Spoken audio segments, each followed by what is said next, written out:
அனைத்தமிழ் உறவுகள் அனைவருக்கும் வணக்கம்.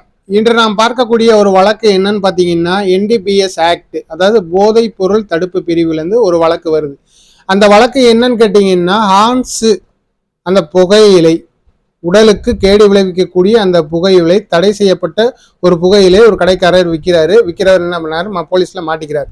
அந்த அந்த கடைக்காரருக்கு என்ன பண்ணுறதுன்னா அவருக்கு மேலே குற்ற வழக்கு பதிவு செய்யப்படுது, எஃப்ஐஆர் போடுறாங்க. அதுக்கப்புறம் அவருக்கு பெயிலுக்கு மதுரை உயர்நீதிமன்றத்தில் வருது. இந்த வழக்கை மாண்புமிகு நீதியரசர் பரத சக்கரவர்த்தி அவர்கள் விசாரிக்கையில் அந்த மனுதாரர் தரப்பு சொல்லியிருக்கேன், ஐயா நான் தெரியாமல் வித்துட்டேன், ஒரு இதை விற்றா எனக்கு ஒரு ரூபா 2 ரூபா லாபம் கிடைக்கும், ஒரு 10 ரூபா லாபம் கிடைக்கும் அப்படின்னு சொல்லி எண்ணத்தில் விற்றேன், எனக்கு நீங்கள் பெயில் கொடுக்கணும் அப்படின்னு சொல்கிறார். நீ விற்றது இது சட்டத்துக்கு புறமான பொருள்னு தெரியும், இது மனித உடலுக்கு கெடுதியான பொருள்னு உனக்கு தெரிஞ்சே நீ வித்திருக்க, இதுக்கு என்ன பண்ணலாம், பெயில் கொடுக்கணுமா? அப்போ ப்ரீவியஸ் கேஸ் கேட்டால் ப்ரீவியஸ் கேஸ் கொஞ்சம் கம்மி அப்படின்றனால மேபி இதை கன்சிடர் பண்ணலாம் அப்படி ஒரு முடிவுக்கு வர்றாரு. அப்போ உனக்கு நான் பெயில் மட்டும் நான் கொடுக்க முடியாது, இன்னொரு ஏதாச்சும் உனக்கு ஒரு நான் தண்டனை கொடுக்கணும்.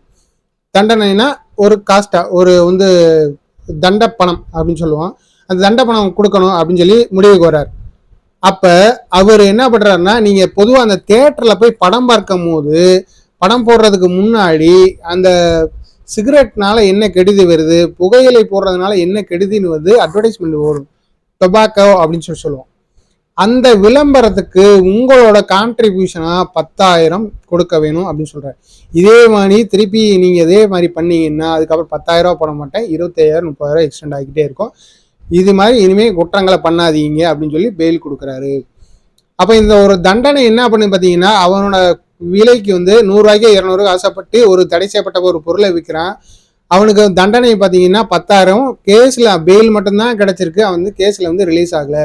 ஆக மொத்தம் இனிமேல் என்ன ஆகும், ஒவ்வொரு வாய்தும் அவனோட தொழிலை, அதாவது கடையை வேற ஜாமானத்தாலும் அந்த கடையை மூடிட்டு தான் அவன் என்ன பண்ணணும்னா இது கேஸில் போய் அப்பியர் ஆகணும். அப்பியர் ஆக ஃபர்தராக வழக்கு போகும், அது இன்வெஸ்டிகேஷன், அதுவே ஒரு பிரச்சனை. பெயில் கிடைக்கிறதுக்கு என்ன பார்த்தீங்கன்னா இது ஒரு பனிஷ்மெண்ட் மாதிரி கொடுத்துருக்காரு. இது ஒரு ஆரோக்கியமான விஷயம். அது எப்படி சமயோஜித அந்த புத்திய சமயோஜித யோசனை பாருங்க.